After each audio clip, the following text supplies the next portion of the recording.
और अब खबरें तफसील से। दिल्ली में अरविंद केजरीवाल ने प्रेस कॉन्फ्रेंस करते हुए बीजेपी और कांग्रेस दोनों पर निशाना साधा। उन्होंने कहा कि बीजेपी ने हर मुमकिन कोशिश की कि आम आदमी पार्टी को खत्म कर दें, लेकिन दिल्ली की आवाम उनकी कोशिश को कामयाब नहीं होने देंगे। अरविंद केजरीवाल ने कहा कि मेरे ऊपर अब तक 9 मरतबा हमले हो चुके हैं। हमारे लीडरान, रिश्तेदार और हमसे जुड़े हर शख्स को परेशान किया जा रहा है और उसकी वजह सिर्फ यह है कि कांग्रेस और बीजेपी अपने अलावा किसी को इख्तियार में नहीं देखना चाहती। अरविंद केजरीवाल ने कहा कि हमारे हौसले इस तरह की बुज़दिलाना हरकतों से और भी मजबूत होते हैं। हम किसी से डरने वाले नहीं हैं।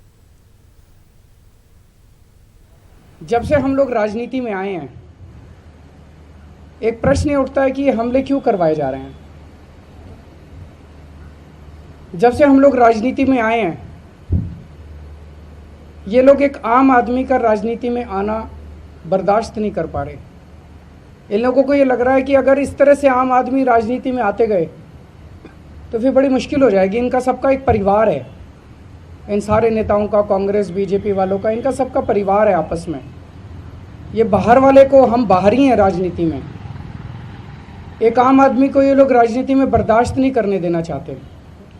पिछले 4 साल के अंदर इन्होंने पूरी कोशिश की है कि किसी तरह से आम आदमी पार्टी को ख़त्म कर दिया जाए। इन्होंने मेरे ऑफिस पे सीबीआई की रेड कराई, इन्होंने मेरे घर पे, मेरे बेडरूम के अंदर दिल्ली पुलिस की रेड कराई। बताओ मेरा क्या कसूर था। मेरे ऊपर 33 केस कर रखे हैं इन लोगों ने। मनीष सिसोदिया जी को कई घंटों तक सीबीआई ने इंटेरोगेट किया। सतिंदर जैन के घर पे सीबीआई की रेड हुई, सतिंदर जैन के घर पे इनकम टैक्स की रेड हुई, कुछ नहीं मिला अभी तक। हमारे 20 एमएलएज को अरेस्ट किया गया। मेरे रिश्तेदारों को पकड़ रहे हैं, जब मेरे खिलाफ कुछ नहीं मिला मेरे रिश्तेदारों को पकड़ रहे हैं। इन्होंने हमारी सरकार गिराने की कोशिश की। इन्होंने हमारे 21 एमएलएज जानबूझ के गलत तरीके से, असंवैधानिक तरीके से डिस्क्वालीफाई कर दिया। हमारे एमएलएज खरीदे जा रहे हैं। वो तो खैर प्रधानमंत्री जी खुलेआम कह चुके हैं कि मैं एमएलएज खरीद के अब विपक्षी दलों की सरकारें गिराऊंगा। और जब ये सारे हथकंडे इनके नहीं चले तो ये हमले कराने लग गए। अब ये 9वां हमला है। 9 हमले कोई कम नहीं होते। इनकी पूरी साजिश है कि किसी तरह से ये हमारे ऊपर जानलेवा हमला करना चाहते हैं, ये हमें इस रास्ते से साफ करना चाहते हैं। इनका मकसद है कि किसी भी तरह से इनको फिजिकली हटा दो। ये 9 हमले मुझ पे नहीं हुए, ये दिल्ली की जनता के ऊपर हुए हैं। इन्होंने दिल्ली की जनता द्वारा चुने गए मुख्यमंत्री पे हमला किया है। अब इनको ये चैलेंज लग रहा है कि अगर इस तरह से इनके अच्छे काम होते गए तो बाकी राज्यों के अंदर भी इनसे जनता पूछ रही है कि अगर दिल्ली में केजरीवाल कर सकता है तो आप लोग क्यों नहीं कर रहे।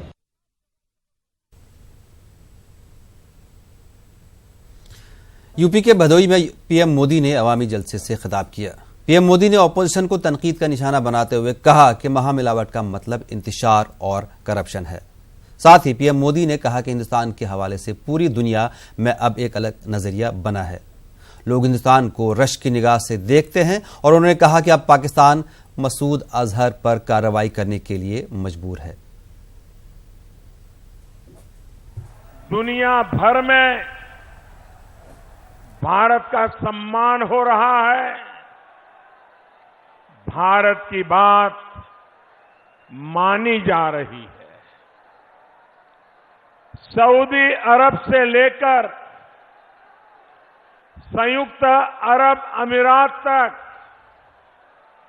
फिलिस्तीन से लेकर रूस तक, हर देश भारत को अपना सबसे बड़ा सम्मान दे रहा है। सर्जिकल स्ट्राइक होता है तो आपको गर्व होता है, हिम्मत आती है। अब सही सरकार है ऐसा लगता है, सरकार सही काम कर रही है ऐसा लग रहा है। जब भारत ने आतंकियों को घर में घुसकर मारा, तो आपको गर्व हुआ? आपको गर्व हुआ? आपको गर्व हुआ? आप मुझे बताइए, मोदी का रास्ता सही है? दुनिया की सबसे बड़ी संस्था ने भारत में सैकड़ों लोगों की जान लेने वाले गुनहगार मसूद अजहर को आतंकित घोषित किया।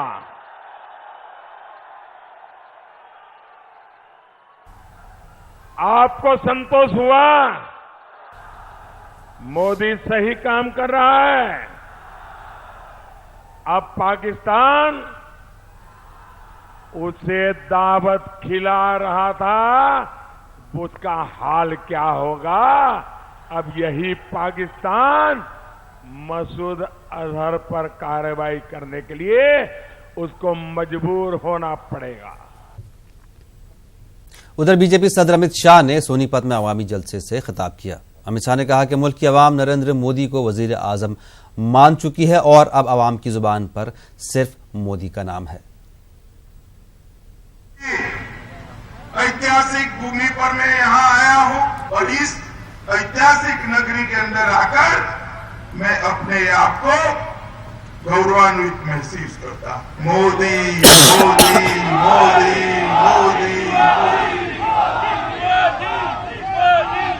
और मित्रों, ये नारा जो मोदी मोदी का सुनाई पड़ता है, वो नारा हमारे एक चुनावी नारा नहीं, ये मोदी मोदी का नारा इस देश की 125 करोड़ की जनता से निकला हुआ भाई नरेंद्र मोदी के लिए अंतर का आशीर्वाद है। अंतर।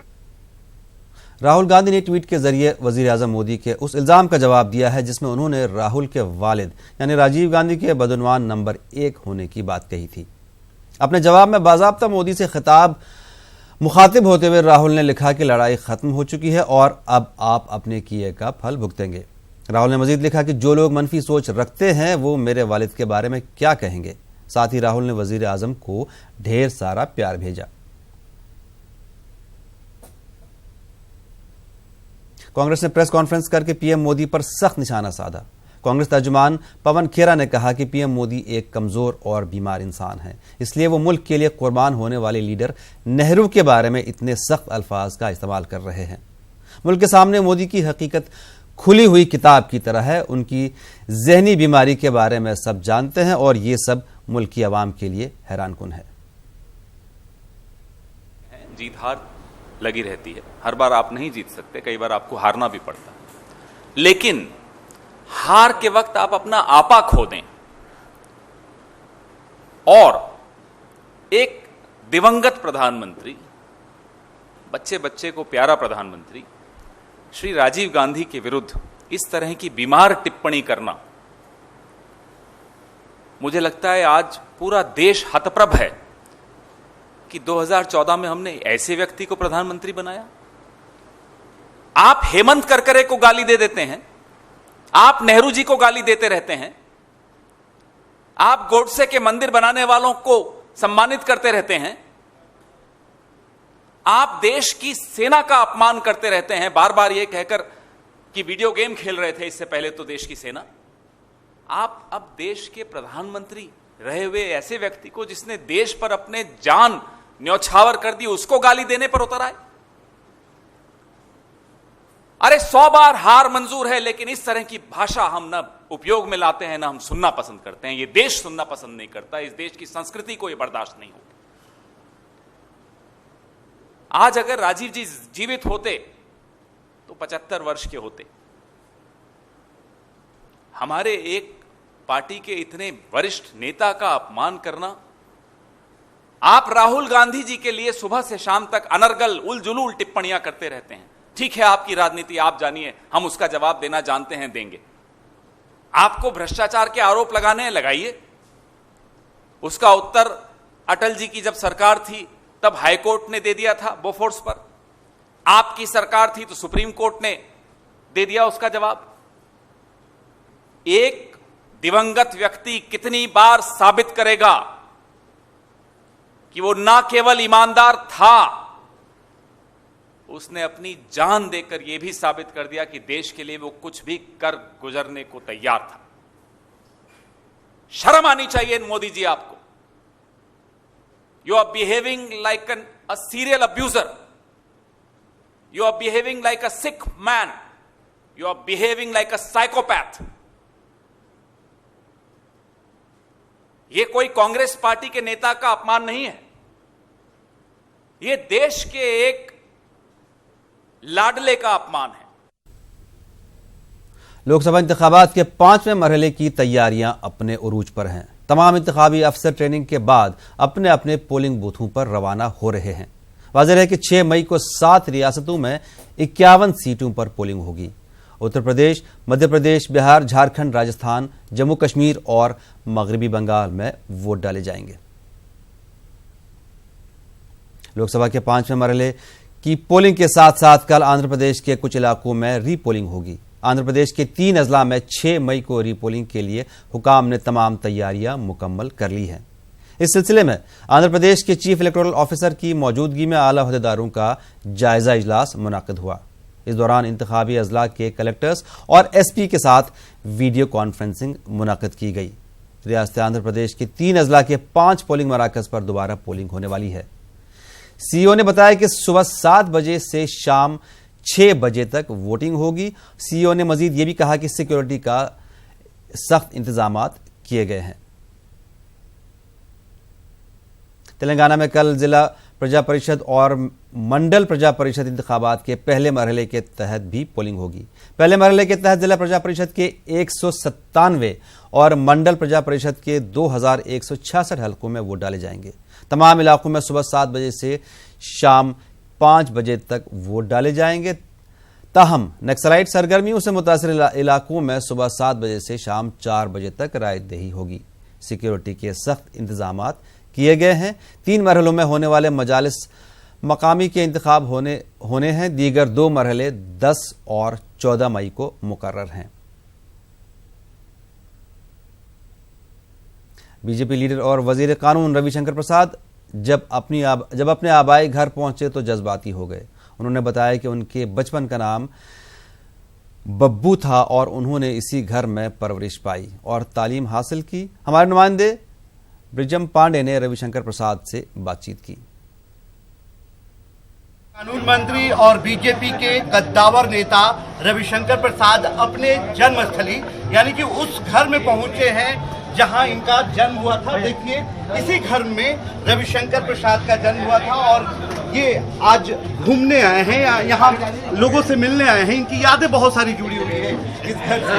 वहाँ पिताजी का चेम्बर होता था, मैं यहीं बैठ के पढ़ता था, ड्राइंग रूम होता था। ये भावुक पल है बहुत। और आपकी जानकारी के लिए इसी कमरे में जी अटल बिहारी वाजपेयी ठहर चुके हैं, दीनदयाल उपाध्याय ठहर चुके हैं, नानाजी देशमुख, आचार्य रघुवीर और और बाद में अडवाणी जी वगैरह। तो बचपन से देखा हूँ, कई बार सुबह हुआ अटल जी आए पर इंडिया एक्सप्रेस से, तो दरवाजा खड़काते थे, रिक्शा से चले आया करते थे। तो ये यात्रा वहाँ से शुरू हुई और ये मकान सही में मेरे लिए बहुत भावुक है। तो इस कमरे में एक से एक ऐतिहासिक पल हुआ है। और आप देख लीजिए, बहुत साधारण परिवार था हमारा। पिताजी मेहनत करते थे, आगे बढ़े वकील के रूप में। उन्होंने और कैलाशपति मिश्रा ने जनसंघ को आगे बढ़ाया। एक बार की बात है कि मैं यहाँ बैठ के मैं बताऊंगा, पिट्टो खेल रहे थे, लोग भी रहे होंगे, बॉल वाला। हाँ, पिताजी और एक पुरानी ऑस्टिन गाड़ी हुआ करती थी, गेट पे खराब हो गई, अब नहीं ठीक हुई, पार्टी छोटी थी, तो अटल जी और पिताजी लोग रिक्शा से चले गए थे साहित्य सम्मेलन। तो वो सारे पल यहाँ पर याद हैं। अब देखिए, यहाँ जो व्यक्ति ठहरे वो भारत के प्रधानमंत्री बने। लेकिन यहाँ पर जब हाफ पैंट में मैं रहता था, खेलते कूदते थे, तो मेरा नाम था। लेकिन यहाँ आकर के बहुत भावनाएं समझ। कि बगल के स्कूल में आप पढ़ने भी जाते थे? जी, यहाँ से पैदल राजेंद्र नगर हाई स्कूल जाया करता था। एक वहाँ मैंने बताया दूसरे कार्यक्रम में, पैदल हाथ में लेके। मेरे पिताजी ने मुझे 9th क्लास में एक सेकेंड हैंड साइकिल दी थी। मुझे वो सख्त व्यक्ति बनाना चाहते थे। तो यहाँ से स्टेडियम के पास राजेंद्र नगर हाई स्कूल, उसके पहले पटना पब्लिक स्कूल, तो रोज मैं 3.5 किलोमीटर पैदल जाता था और आता था। माँ कहाँ खाना बनाती थी, थोड़ा दिखाएंगे आप? माँ, ये तो भाई बड़ा सवाल आपने बता दिया। चलिए साहब आइए। यही चौका हुआ करता था और माता जी भोजन बनाया करती थी। और कितनी बार मैंने देखा है कि अटल जी वगैरह यहाँ बैठ के भी पीढ़ा पर ये आंगन था। क्या खाने में पसंद था उस समय? अरे अब उस समय क्या, रोटी सब्जी लौकी, अम्मा सब कुछ बैठ करके अपने मेहनत करती थी, बनाती थी।